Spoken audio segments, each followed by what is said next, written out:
Hey, what's up, Ellison? We're back with another interview. In this interview, we always interview entrepreneurs. They live here in Ellison. We're excited to have one more. If you have somebody that you use here in Ellison that you know lives here and they run a business in the area, reach out to me on Facebook or give me a ring, and happy to have a conversation and interview you as the next candidate potentially as well. But today, we got a special treat for you. We've got a guy named Mike Roberts. And Mike Roberts, I know you as the owner of Barrett, is that correct? Mm-hmm. Construction, they do commercial construction. You live here in Ellison, but tell us, who is Mike Roberts, who was Mike Roberts, and how did you end up in Ellison? Well, I don't think we have 30 minutes to discuss all that, but who is Mike Roberts, or who was Mike Roberts? Well, Mike Roberts is a guy who grew up in Katy. Okay. So I grew up here. Born and raised? Well, I was born in Galveston, then lived in Alvin as a kid, really little, probably 2 and 3. And then my family moved to Oklahoma during the whole oil boom back then. I lived in Oklahoma probably till I was about 8, so about 2 years, which is funny because my parents thought it was the worst time in their marriage and time because we were poor, living in a trailer house in the middle of the woods. For me, I loved it because I was in the woods and climbing trees, and I thought it was the best thing ever. I'm a boy. I loved it. Boys do, right? That's back when horny toads were everywhere, and you can find them and catch them. So then we moved back to. We lived in Katy for a short stint before moving to Oklahoma. Then we moved back to Katy. My dad got a job in the construction industry, so he focused on being a superintendent. Worked his way up and then became, he was such a good superintendent and such attention to detail in the industry where the owner of his company asked him to be a business partner. So I grew up with a dad that always traveled and was part of doing construction. Sure. Most of my life he was always gone on the road building Little Caesars, Blockbuster Videos, EB Games. So I grew up in that industry seeing that. But I never thought I would be doing construction. Okay. So I grew up in the Katy area. High school, most of my time I went to private school, went to River of Life, and then I went to Faith West. Most people in Katy know Faith West. Sure. I went there till my sophomore year. I ended up going to, because it only went to 8th grade at the time. I see. Then I went to Central Christian, went to that for just my freshman year, and then all the kids in my youth group were going to Maid Creek, a lot of people. So I went to Maid Creek. So I grew up in Katy, and it was mainly just 3 high schools at that time. Okay. So it was Katy, Taylor, Maid Creek. That was it. Now I don't know how many high schools there are. There's tons. I have no idea. There's a new one right here, Freeman. Yeah, right? it's growing everywhere. So back then I remember going to Memorial City Mall seemed like a forever drive. There was nothing in between. Yeah. Now it's all the same. It's all the same. So I grew up in this area. I moved to San Marcos in Austin when I was younger. Okay. After high school, I went to Houston Community College for a semester, and then I moved off to San Marcos with my girlfriend. Okay. I actually worked at Kinko's in high school, the one off Mason Road. That was, now it's FedEx Kinko's, but the one off Mason, I remember, we started that as my very first major job. My mom got me set up with that because I was in a graphic arts program in high school. Okay. So printing presses, learning that. I've always been very, very artistic as far as wanting to always create. I've always wanted to create. I'm always creating. Sure. Kind of my happy place a lot of times is doing graphic design or music production. Cool. So Very cool. I'm a jack of all trades, master of none. Yeah. But that is better than master of one. There you go. There you go. That's the last part people forget on that last part of that. But yeah, that's kind of like where my learning to work and creating that work ethic is by working at Kinko's, then moving to San Marcos, and then a few years later, I started going to school at Austin Community College. What did you go to school for? Well, at that time, I didn't know what I wanted to do, but I've always been geared towards designing and creating. Okay. And then I got involved with the rave culture.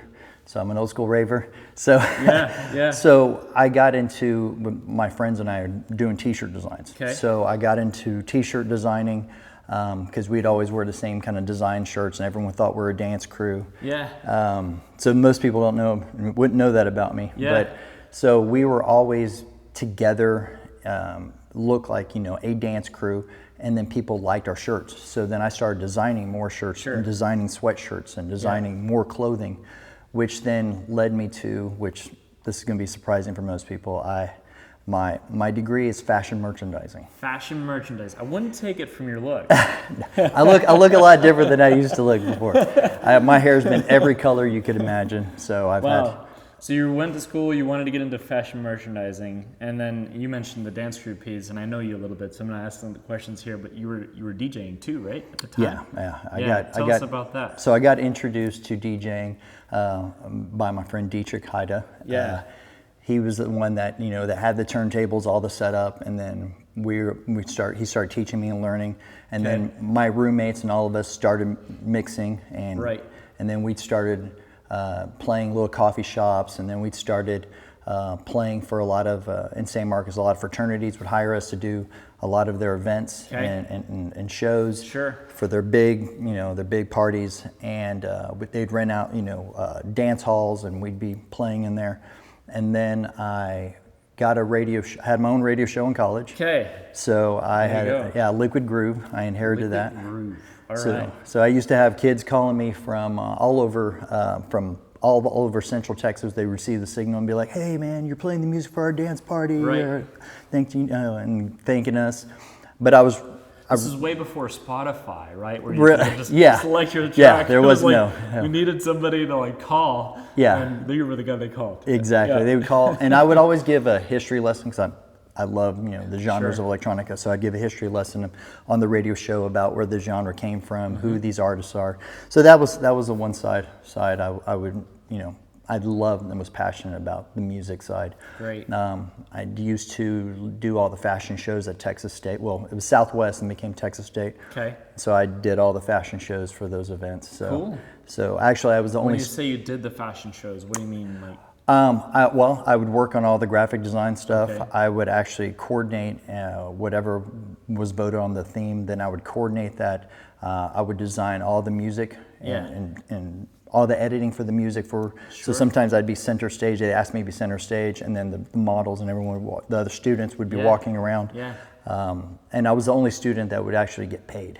Yeah. Okay. So get paid to do professors, I said, no, you deserve to get paid because you're putting in more than anyone else. Cool. You were super passionate about it. Yeah. So I love that side of it. But I will say real quick, correction is the name fashion merchandising is probably the worst name for a program. It's actually I would simplify it as a degree in being a purchaser of global textiles.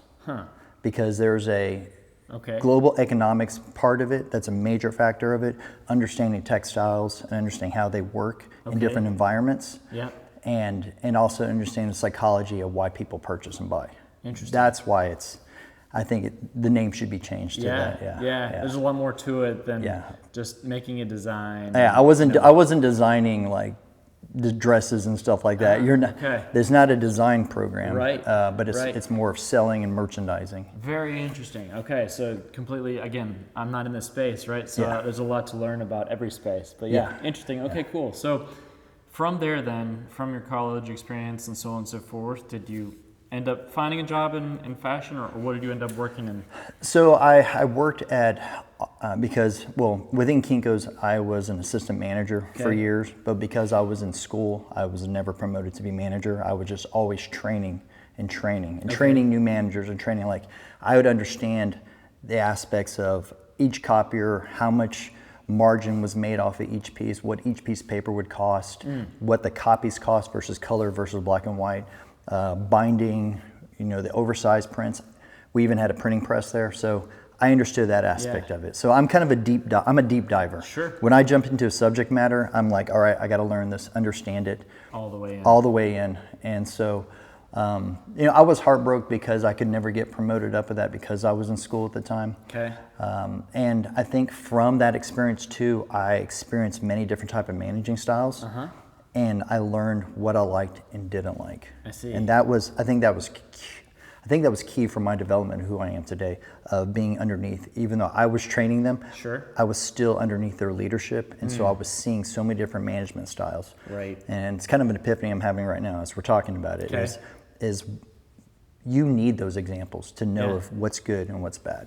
And then how can you eventually lead or be the type Lead, of manager that you either admire or don't admire, right? Exactly, Yeah. exactly. Well, but by working at Kinko's, I learned graphic design. I learned how to do, especially because there's a big graphic design program Yeah. or employees that did that, and then they taught me. And then because being a DJ, we do a lot of events. So I was doing a lot of club and did a few rave events.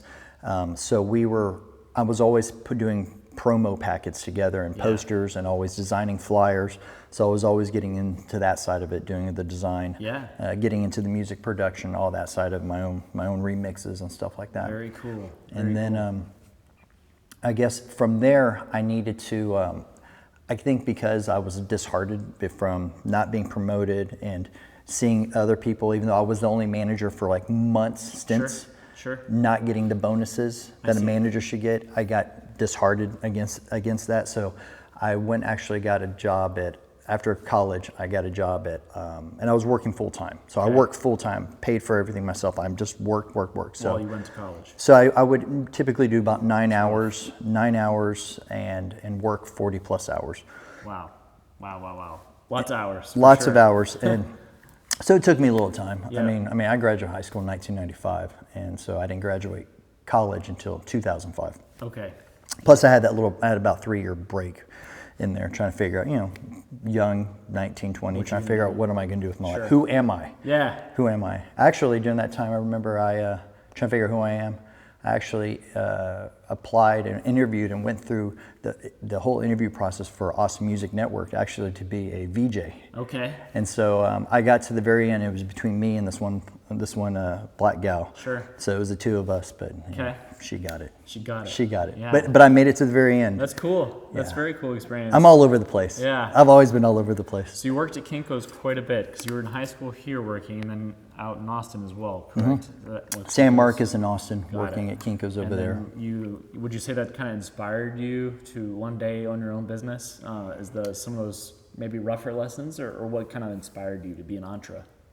I've had it since I was a kid. Ever? I've always. Yeah. It's so weird because I've always thought, when I think about my childhood in a lot of ways, I always remember the thought that I've had of, I've always wanted an umbrella corp. I've always wanted to create a business that would create a great living for other people, but then you can create multiple entities and have that within one company. Sure. And so as a kid, I was always hustling. Yeah.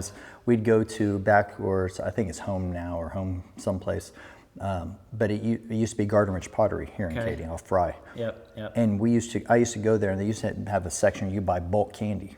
So I always be buying bulk candy, and then go home, package it up, saran wrap, rubber band, and sell for a quarter. Packets. Yeah, little packets, and yeah. Cool. I was hustling back then. Always hustling. Yeah. Always hustling. Trying to figure out, hey, want to be successful, want to grow, and Sure. And I always saw that. Candy was your first business. Yeah, it's my first. Candy man. Yeah, I was it's so many jokes. Yeah. I was the dealer in junior high for everyone's candy fix. All above the shelf. Anyways, yeah. Cool. So from there then, from college then, what did you come back to Katy, or where did you go next? So the next phase of that, of developing who I am now, is I went to work for Off Fifth as a receiving manager. Okay. So I was a receiving manager there in San Marcos. Then I moved to Austin. And it's crazy is because I moved to Austin, a friend of mine who had, Stacy, she had a home there where she's like, hey, come. She's a good old friend. She's like, come live here until you figure out what you want to do. Yeah. I was trying to get a job in Austin, but it was crazy. So people are so desperate to want to live there. Yeah. You got PhDs waiting tables. Like Right. I couldn't find work. Sure. And then my brother called me up and said, hey man, just move back to Houston. Come back here, to Katy, Houston area. So moved back to Katy about, I think it was 2007. Okay. Did that. Well, actually, it was 2006 because I remember I came here. I went to the Galleria. There's a girl there that recognized me from the program because in that program, there's not that many. In the fashion version, there's like me and then the fancy guy. Sure. There's just two of us, Yeah. So she remembered me and she put a word in, and then so I ended up working there at the Galleria in the men's department at Saks Fifth Avenue. Yeah. So. And the one reason why they hired me is because my hair was hawked out. My hair was thicker, so my hair was hawked. I'm wearing a suit with a skull belt buckle, and they're like, "We've never seen your look before. We want you on the sales floor." And so I've always been fashion forward with that back then. Now I'm boring. Now I'm bored. Now I'm just a dad and a husband trying to take care of my family. That's good. So working in there, I got tired of that retail environment. Okay. It just wasn't for me. Some people, it's perfect. For me, I know people that still have done it for years and they love it and they thrive in it. Yeah. And I did well. I was making good money starting off, just getting into sales with that. And that's where I met my wife now because she worked for Jack Black, a men's skincare line. So it was a good thing. It was a good thing. Yeah, I think the Lord, and I want to say God took me to that place for that season to meet her. Yep. And so we met there. That's another story in itself. Part of the bigger plan. Part of the bigger plan. So we met there, and as we're dating, she's like, you don't really like this environment. Yeah. She's like, why don't you go work for your dad and his business partners? He had two business partners. They have a construction company called DHM Construction in Katy. Okay. They build for HEB, Hobby Lobby. Sure. To name a few, GameStop and EB Games. Yep. So your dad had worked for a construction company and then went out on his own and started a Well, actually, one of those guys was that business owner that brought him in. And they were underneath a different name, and they created, it was Peaceful Construction. Yep. And then Norm Gavin is who his partner was, who asked him, hey, be my partner. I see. And so my dad became his partner to help run the field and run everything for him. Yep. So he and Norm, and then they brought in Jeff Page, and that was another gentleman he knew from his youth as in construction. Got it. So the three of them it's like almost like three different companies in a way, but they're all the same owners, but they just kind of each go after projects and bring into the same coffer and then share the profits. Great. And so I interviewed with him, talked to him, because my minor's business administration. Okay. So I was like, hey, here's things I can do for you. So I came in immediately and revamped their website, revamped the logo. Because of my graphic design, I learned project management. I learned, first I started with estimating, cold calls, estimating. Yep. Hey, I need a vendor. We got a city in Florida because we're doing work there, or all along the East Coast. So I'm cold calling vendors saying, hey, we got a job coming in your area. Are you interested in bidding? Getting them on the bid list, getting plans to them, and learning that aspect of it. Good. And then I got into the finance side of it, of managing project accounts and managing each account. So I'm a deep diver, so I'm learning softwares and figuring out how all that works. Okay. And then I did that for all the way till about 2015 actually. Just before that, probably about 2013, I started thinking about, I was like, if my dad leaves us, where am I? Right.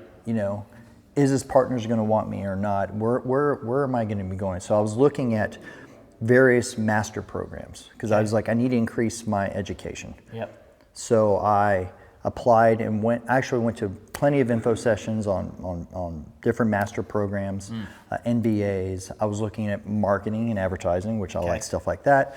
But then I started reading more and more about supply chain and logistics and how the future CEOs of the world are all coming from supply chain and logistics. Interesting. Why is that? Because it's the backbone of every business. I actually came to Jim Hall, who at the time was the director of construction for Five Below. Yep. Five Below is one of the clients of my dad. Yep. He's known him for 30-something years. I go, hey, Jim, I'm looking at different, and this is an important thing for anybody out there. You need to have what we call some wise counsel. You need to have people out there that you can glean on and talk to and glean information from and try to get wisdom because, everyone goes through life, but you only see your life through like a small little straw, looking through a straw. you need to have plenty of people you can refer to. So when you take all these different aspects and these different visions, you can get a bigger picture. Yeah. So Jim told me, he's like, hey Jim, I'm looking at these two different types. I'm going to advertising, marketing, or I'm looking at supply chain logistics. He tells me, don't do marketing advertising. It's going to be the smallest budget and it's the first department cut. He's like, do supply chain logistics. It's the backbone. It's going to be the last ones to be there. Take out the heart, right? It's Take gonna out keep all the blood flowing and moving and exactly. So I found a program online. I found a program with Texas A&M. Okay. So a Master of Industrial Distribution. Yep. Yeah. I trust that it's because we prayed over it, my wife and I. Sure. I said, Lord, if this is for us, then you'll just make this happen. I'll figure out how to make it work. And then you did it. I did it. I crammed it through. So you worked while you were in your master's program, I'm Yeah. assuming? That's So- hard. For those of you, I'm sure plenty of you have done that, and it's hard. Yeah. During my master's program, Okay. a lot happened. Even my professors like, what else do you want to accomplish during this time? So during that time, I'm in the master's program. My father and his business partners had split and went the separate ways. Yep. The tax day floods that hit Katy. Yeah. The building right next to Midway Barbecue, that's where our building was in the middle of that. We had the center space. 2016, I think it was. Yeah, and that was underwater. And so that was the famous building, always on the news. Yeah. That's where our office was. Wow. So at that point, we split ways. But during my master's program, I had already created my capstone project based upon a construction science material. Okay. So there's a material for doing exterior walls. I did a capstone project, started it, and actually created an entity for my capstone project. Okay. But like I said, I don't do something halfway. I went all in. Right. So I literally incorporated it in everything. Yeah. And the idea would maybe eventually make it like a subsidiary or part of the main construction company at the time. Okay. So since we already had this entity, we just kind of rolled into it. Our family had been my uncle, my father, and I. Right. And we became partners in that company. Got it. At the same time, So you're part owner of that company? part owner of that company, which is this company now, Got Barrett. it. Okay, Barrett. So There it was you go. Barrett Envelope Systems is what it was. Very good. That's our filings under. And then we do business as Barrett Construction. Okay. There was a rebranding that kind of occurred because of kind of got away from that wall system. Sure. However, from that there was a lot of hard lessons learned. This is the juicy part, guys. This is the juicy part.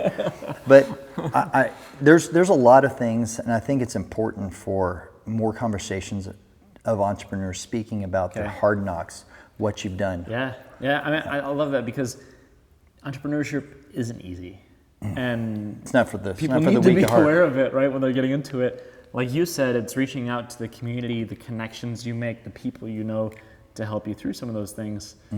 But there's always a hard lesson to learn, and I think sharing those are also important, right? In terms of moving forward. So, and helping other people see, like, hey, you're not the only one that's messing up or learning something the hard way, right? Yeah, So, yeah, huge, good. So I guess during that time is when we came into Ellison. Yeah. So Cool. got the business going. That's how you're here. That's how I'm here. So 2020? 2017. 2017, one of the OGs. OG, first 40. Wow. One of the first 40. Okay, Mr. Ellison. Y'all missed it.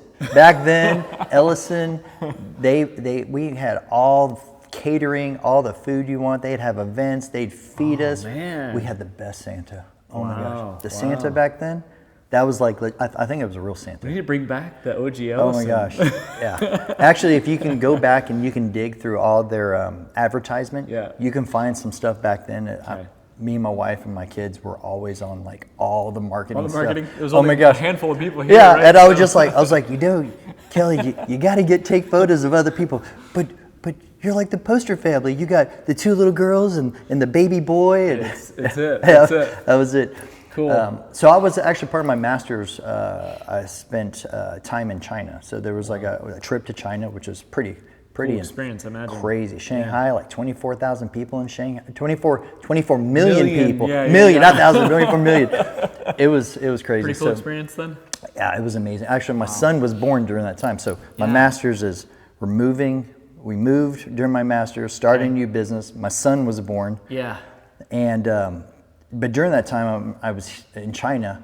My wife was scouting and looking at neighborhoods, and she's been following this place for a while. Yeah. So I get back, and she's like, I want to take you on a drive. And I was like, what? Where are we going? Sounds like an expensive drive. It's an expensive drive because we're off at Morton Creek Ranch. Yeah, okay. And cool. so, and that was, we were in Morton Creek Ranch before 99 even came through. Yep. So when 99 came through, we picked up like, our home almost through about like gained like $90,000 just from 99 coming through. Just being built out, Yeah, it was crazy. Right. So we sold off there. Wow. Built here in Ellison. Used to come to all these events here. I will tell you something that this is a key thing for any new entrepreneur. Yeah. This is my opinion. However, I felt like I was led astray by multiple tax attorneys or CPAs when I asked them this opinion. Okay. When you start a business, Yep. should you pay yourself as a W-2 employee or just be straight dividends? Okay. We were filed originally as a LLC. Yep. But our filings are as an S corp. Okay. Okay. So they said, no, you're not paying double taxes. Just pay yourself dividends. Okay. You ever seen the TV series Schitt's Creek? No, I haven't. Yeah. Okay. So what they experience, I experience. And I'm going to tell you why. When you don't pay yourself as a W-2 employee, it doesn't have to be a lot, but if you don't pay yourself as a W-2 employee, if there's ever a downturn in your business, you're not getting unemployment. Okay. That's You're just out. Yep. There's nothing to claim. You're done. Yep. So because we were so heavily invested into this wall system, it was like a perfect storm. There was in part of the wall system, we had projects that clients that we brought in. We were doing budgets with. We were having someone else that was that owned part of the intellectual property of the wall system. Had taken our proposals and our bids, which it was just us, and created their own entity. Just to outbid you? And they outbid and took the work out from underneath us. Yeah. And so because of that, we almost impacted your business. We almost lost our home here. We almost lost everything because we were so focused on that. So again, I think part of a downfall of success can be integrity. Because I operated with integrity, I assumed everyone else operates with integrity. And so I've had to learn some valuable lessons. Yeah. You got to have contracts. You have to CYA yourself. Right. You still work above board. You still work with compassion. You still be I'm still a man of honest integrity and truthfulness. But I also have to know how to protect yourself. Because as a business owner, you have to, one, contracts between you and your customer. So everyone has the same expectations. Also, protecting yourself from any liabilities. Right. And it's really to protect your customer. Because my main job is to protect my customers from liability. And then you need to be able to have your contracts with your vendors. Same exact thing. You need to also have expectations. All of it's about expectations.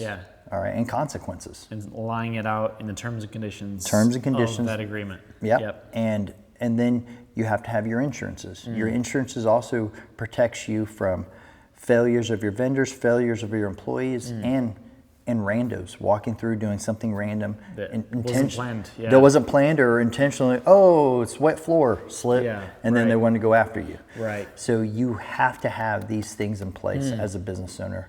The deals of handshakes are gone. You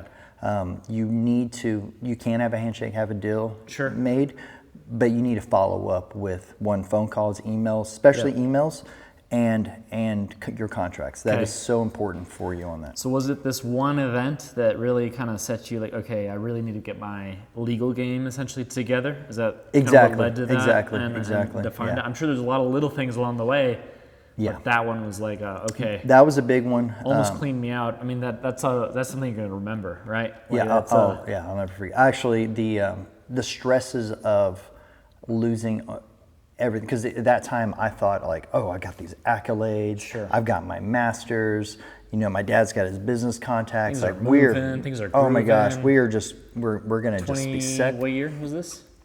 2019. 2019. Everything took and our clients didn't know though. Like I was literally working out of my truck, staying in, I would say, Roach motels or in-town suites. saying places to save any dime I can. I'd finish a job and I'd pay my labor. Because in this time I was paying my employees and people working with me more than I was making. Wow. But that's what you have to do as an entrepreneur. You have to invest in. Right. A question I have for you, right? You're going through a lot of these different, challenges, or this specific challenge, and here you are paying now your employees way more money than you're making, right? Living on bare minimum, probably pulling from savings every single day to keep the family afloat, all that kind of stuff. What got you through that? It was intense prayer. Yeah. That's where I was going to go with this. Sure. Is looking at the stress that I took upon myself, trying to fix it. The gray hairs here were from, you can see night and day, 2019. Gray hairs popped up. Wow. Because of the stress. Yeah. Because I was trying to do everything on my own. I can do it. I can fix this. I can borrow from here. I can set this new business plan. I could do this and that. And this is the unconventional side of business. This is what defines my business different than most businesses. And I had to put complete trust in God in that season. Okay. I'm going to read a verse real quick to you. Sure. This is the verse that got me through this. This was my scripture proof to help me through this. So this is Joel 2:18. Okay. Joel chapter 2, starting at verse 18. Yep. This is deliverance promised. Okay. And I'm going to read the Amplified version Perfect. because I like how it jumps out some key points. Then the Lord will be jealous for his land, ready to defend it since it is rightfully and uniquely his, and will have compassion on his people and will spare them. The Lord will answer and say to his people, behold, I'm going to send you grain and new wine and oil, and you will be satisfied and full with them. And I will never again make you an object of ridicule among the Gentile nations. So my breakdown for that, and me and my family, we kept speaking over that and praying over this is, Lord, this is no longer my business. This is your business. Okay. Because I've been doing it on my own, and this is now it wasn't working. It's not, well, at this point, what else can I do? I can't do anything else. Yeah. I'm not going to claim bankruptcy. I don't, to each their own, but I didn't feel like that's what I'm supposed to do. Okay. So we kept praying over this, and for me, he's going to send grain.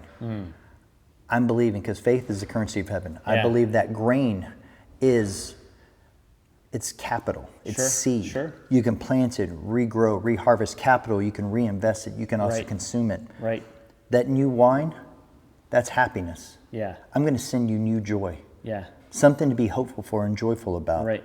And the oil is going to be substantive. It's not going to be fleeting, quick, burning up, but it's going to be long burning and lasting. Sustaining. Yeah. Sustaining. It's good. That's what I was holding on to. Sure. And also, I will never again make you an object of ridicule. Sure. I felt like an object of ridicule. Yeah, I imagine, right? I mean, I especially inside, I imagine it's probably hard to communicate during the moment what you're actually experiencing with colleagues or your employees, with friends, all those kinds of things, right? Yeah. And it's bottled up. You feel like a failure. And I think this is something huge with the entrepreneur mindset is there has to be an element of faith in every entrepreneur, whether it be religious or not. Faith in yourself, faith in something. And do something, and they have a vision they see, but ultimately there's going to be some big road bumps along the way, right? Mm-hmm. Yeah. That's huge, absolutely. Yeah. So faith played through it. Were there other people that you could confide in or could give you advice through the time, or how did that look? At that time, it was mainly just the family. It was us gathering together and hunkering down. My dad said, he goes, what's the worst they can do? They can't eat us. Yep. The creditors and people. I was like, they can't eat you. And I was like, you're right. I'm not going to die. I'm not going to die. Sometimes you just have to remember that. Yeah. It's not like I've got these barbarians coming at me with spears. Those times have changed. Yeah, right? There's laws against that. Debtor's prison is gone now. For a reason. Right. So we kept pushing through and just trusting. And I said, Lord, if this is going to be successful, this is your business now. Yeah. I'm laying it at your altar. You're going to run, and you're going to make this successful. If you could raise Lazarus from the grave after 4 days of a stinking, bloating body, you could raise this thing up. And it was an amazing transformation that occurred because, you know, you would think all of a sudden, here we are, we're on the road building, and we're building Five Belows. We're fixturing them because that's one of our main clients. We're fixturing, which means we're doing the signage, all the shelves, pretty much almost every Five Below you've been to in the state of Texas. We've had our hands in. You guys did. Yes, we've done. So during COVID, everyone else is being laid off. But Five Below kept building. They kept trucking along. They kept chugging along. They knew it was coming. The boom of economic stimulus and they were operating as a debt-free company, so they had the resources. So they're building. I'm hiring people that are all laid off. So now I've got a workforce to keep. You had your choice. I had my choice, and I had all. And so we were just growing and growing and growing. Wow. And I think we've talked about this before, and I told you, but I want to kind of tell you. And tell the audience kind of a vision that the Lord gave me it was a dream, and this dream happened 3 times in a row in the same night. So in this vision, because I was stressed out, in this vision, I was looking out from this point of view, and I saw a fish on the ground, and the fish was flopping around, and the sun was beating on the fish, and I was experiencing everything the fish was experiencing, everything. Couldn't breathe, stressed out, dying, miserable, horrible conditions, the worst. In a dry flopping around, dry. And then I'm looking at, I see his hands, but I'm not in control, but I'm seeing from this vision. And the hands pick up the fish gently, walk past this lush green grass, and there's a flowing stream, a flowing river. And it walks over, and it gently places the fish down in the water. As soon as the fish hits the water, I'm under the water. I can see. I went like this, and I could see this crystal clear water. I could see, it's a rocky bottom. And I could just immediately, like this crisp refreshingness hits me, and I can breathe. And then it just carried me along, and I wasn't fighting where to go. And I woke up, and I fell back to sleep, and boom, right back. Same dream. Fish flopping around, hot, miserable, can't breathe, dying. The hands gently pick it up, walk past the green grass, place in the water. I can breathe. Wow. And then woke up, and it happened once again. Same dream. Same dream. Night, 3 times. 3 times confirmation. This is in 2019 or? This is in 2020. 2020. Yeah, 2020. So there was a time there, like how many months, where you were just like uncertain, gray hairs. Yeah, it was up until probably right when the March or so of COVID is when we started getting more work. Interesting. So literally, as the world was shutting down, you were actually coming out of your. I was coming out of it. This is crazy. This is like total opposite, right? It was a complete opposite of what everyone else was experiencing. That's interesting. And so that dream was telling me, the Lord was telling me this. He was letting me see how He sees me, flopping around, freaking out. Calm down, chill out, Michael. I got you. I'm just going to put you in. Now just trust. I'm going to put you in the stream of life, and you're just flow. Let go. Just trust in me. Let go and let God. Just trust and flow. And then after that, it just kept growing and growing. And then from that point, we doubled every year. Every year. Wow. Every year. Wow. Yeah. When I say double, I double by like million, then double that and double that. So that's awesome. It's been an amazing ride. It's been amazing because people, what's your marketing? What's your marketing? You know what my marketing is? Like I said, I told God, Lord, I'm not chasing another customer. I'm not trying to create any crazy elaborate business plans. Like, Lord, right now at this point, I'm putting in your hands. You're going to have to bring me the clients. I'm going to trust it in the clients you bring me, but I'm going to work with excellence to the best of my ability. Sure, mistakes happen, but we are people of integrity, and we do the best we can. As far as, people are people. I got employees that employees are humans, Exactly. But we always do right, and we always make things right, and we always take care of people because we treat their project like it's our projects. And because we work that way, it's been word of mouth, and then we get introduced to another business owner, another developer. We work for quite a few developers in the Texas market. Yep. And so when I say developers, like people that own major shopping centers, so they're always, we do a lot of build outs for them. So we do, that's our niche is going through, taking like maybe sometimes there's a pre-existing spot, another retailer that shut down or they're not there anymore. Always they moved retailers, on. basically? Yeah, commercial retailers primarily. So we'll go through from restaurants to retailers to office build outs. We'll go through, we'll get it out, demo it out, and then build it, per their plans. And then now our model is we do that, but we're also really trying to focus on, because people are being conscious of their resources and what they have and tight. Sure. So we're now letting people know, like, look, if you're new and you want to have a dream, you have a building you want to do, we'll guide you through the entire process. We'll walk you through the entire permitting process. We will pair you with the right designer and right design firm to help you put this together. Got it. And we'll help value engineer it to make sure you're getting the best, white glove along the way, basically. All along, exactly. That's where my heart is, trying to help people with that. Sure. Take the stress. They have a lot of other things they're thinking about opening to this, marketing their business and getting that going. So, and people think they can make that simple. And people think they can project manage their own stuff, and it's hard. No, I imagine it's a lot, because one, our job is to offset liabilities. Sure. You don't even know what the liabilities are. Yeah. So what are you stepping into? Yeah. You haven't gone through. You don't know the insurances are. Yeah. You're going to do this, but are you carrying $5 million of insurance? Right. No regular person is going to be doing that. No. There's a lot of lessons you learned the hard way, and if you're starting off a brand new business, to do that yourself can be challenging and risky, right? That's awesome. Very good. Yeah. And then when we look at businesses, right? A lot of businesses, they lean maybe more one way or another. There's a lot of categories, you could say, pillars of a business. There's sales, there's marketing, there's logistics, there's operations and logistics maybe tied together. There's legal, and a lawyer's going to have, of course, a heavy legal lean, right? Insurance sales company might have a heavy sales lean. What would be, like, if you were to define commercial construction, the pillar that floats the business, basically, and is like, you really got to master this? I think it's really understanding contracts. Okay. Yeah, because you understanding contracts, and it's also having those relations. Because as a commercial contractor, I'm a broker. Okay. So in essence, I am one.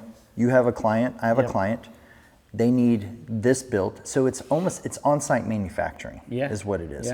But all the components to create this comes from a different vendor. It's my vendor relations is the key for that. So by having these vendor relations and creating the contracts, which is the expectations and penalties for not doing these things. I see. So it's all about setting those expectations and having those things in place. And it's also ensuring that they are compliant. Because I have to protect my customer by making sure each of my vendors are compliant and have their insurances in place. So there's a whole compliance side of that. There's contracts. It's all contract. That's why it's a commercial contractor. Correct. You're focused on creating contracts to ensure that everyone upholds their end, and they have everything included to ensure my client gets what they need created. Yeah. So that's the key. But it's also about these relationships. I don't believe in taking a project and putting out to bid to like 20 plus electricians or 10 electricians and plumbers. And no, to me, it's about relationships. Relationships is the most important part of this business for me. And I explain this to my customers. Even for my customers, I'm not desperate to take, just anybody, I'll take your work, I'll take your work. No, I want to know, are you a good fit for me? Are we aligned in how we do business? Right. All right. Are you looking for a construction partner because you need someone that's going to protect you, take care of you? Then that's what I'll be for you and deliver. But I treat my vendors the same way. So I'll have typically 1 to 2. Maybe 3, but typically it's one primary, a secondary for each vendor trade. Because one, I don't want to overload one because people are yes men. Sure. Yeah, I'll take it. But then you're not delivering for my customer because now you're doing all these other jobs over here. Correct. And you're stretched thin. Yeah. So it's about also creating, I always pour into them and explain to them, create that growth strategy. Kind of want to go back to that real quick, Sure. where I was talking about the developing side of yourself. Okay. I've read, and I think reading, and I used to not be a reader. Yeah. God, I hated reading. But once I understood how important it is to read, because you can have these ideas Yeah. and these vague concepts of like, oh, this is how I need to do business and this what. But when you actually read books based upon business growth and what you need to do Yep. and how you're going to grow, it's not real until you see it written on paper, and then you can actually take real application to it. And maybe you have these generalized ideas of you think how business should be run, but they're vague concepts. Sometimes you need to read something that gives you that roadmap. Yeah. I've read, actually last year we did 75 hard. Sure. So during that time, it was great because you had to read 10 pages a day. Yeah. I went through 4 books. Yeah. Scale or Fail. I would highly suggest Scale or Fail. Scale or Fail.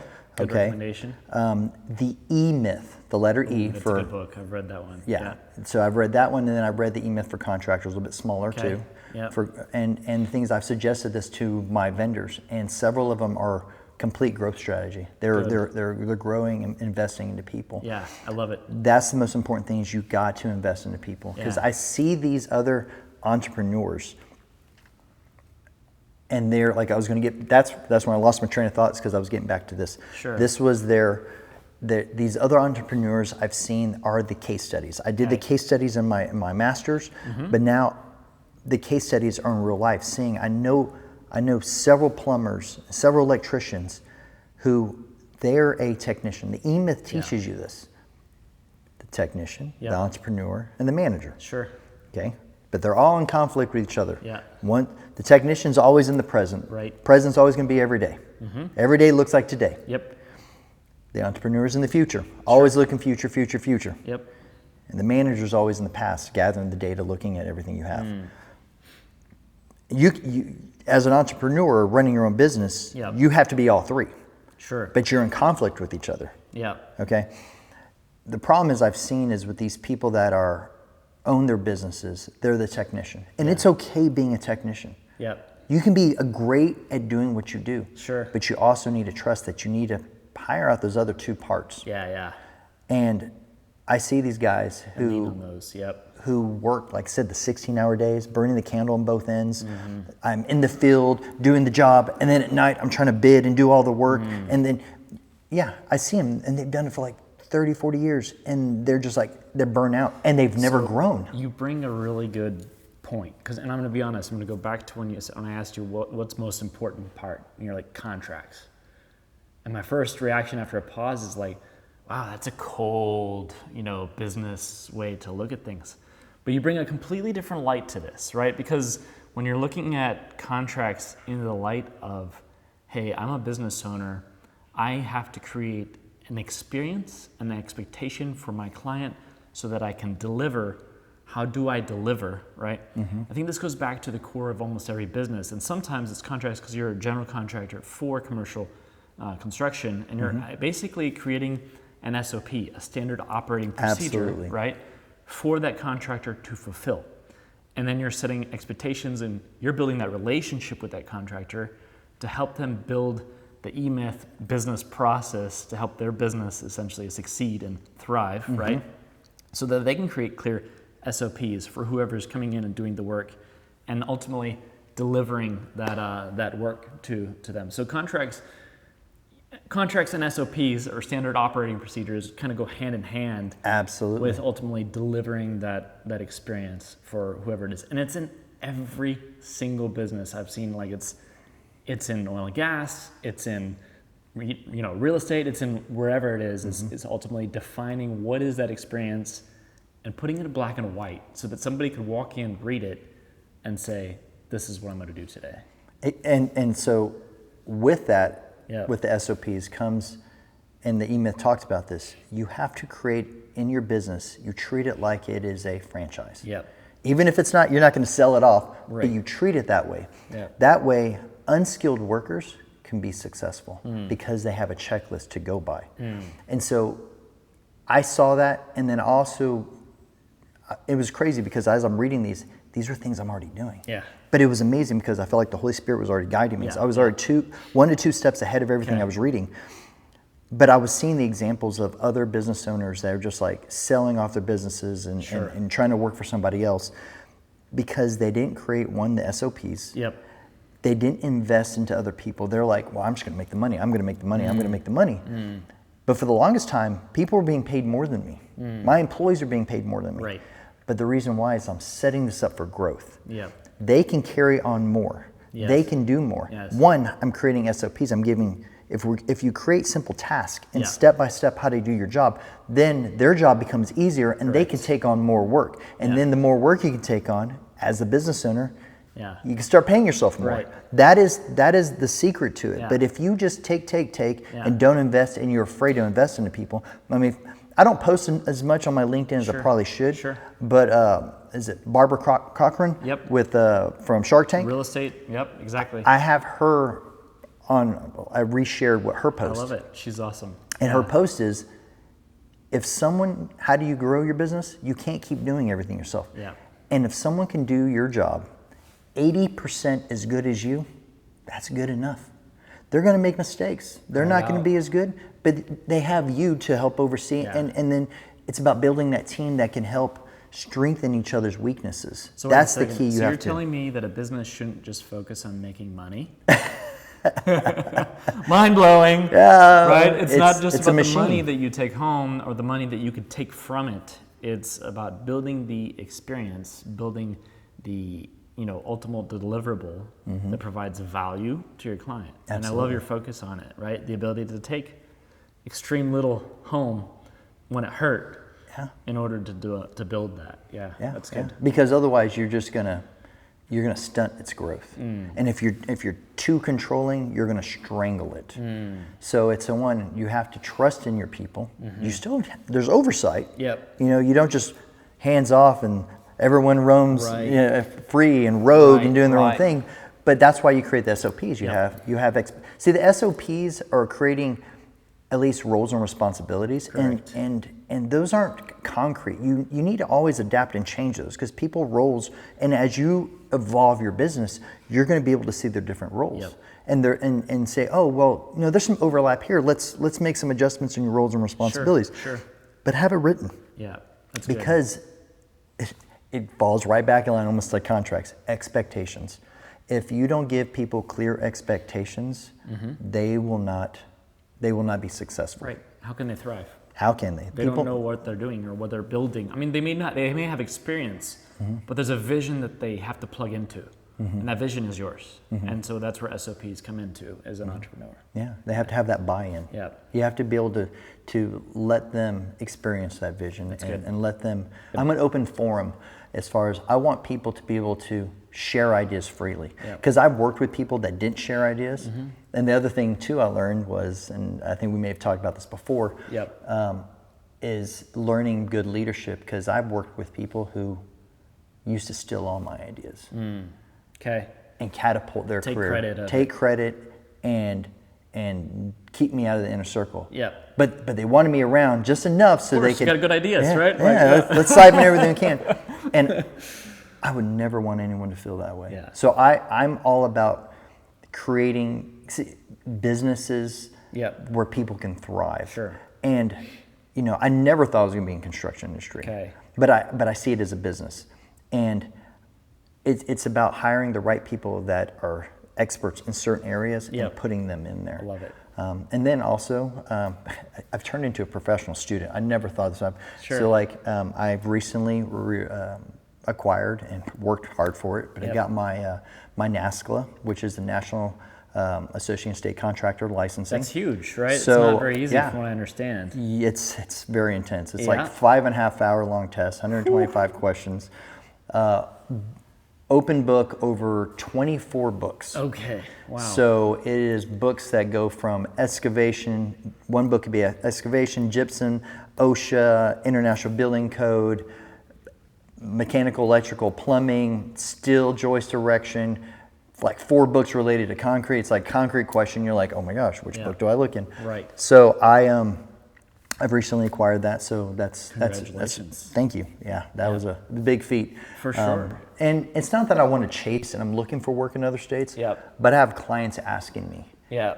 How can where are you working in these other states? Sure. Or where else do you go besides Texas? And some states are pretty strict on Super who can strict. work and who can GC, right? Texas is a little more lenient, but yeah. Yeah, Texas is more lenient for sure on that. But it really comes down to, and the reason why I did it, and this is an important thing, are you being a value add? Are you being a value add to your clients? And sometimes you think you've got a great product and you think you got the best value add. Ask your clients. Yeah. Is this important? Have you done research into your business that you want to open?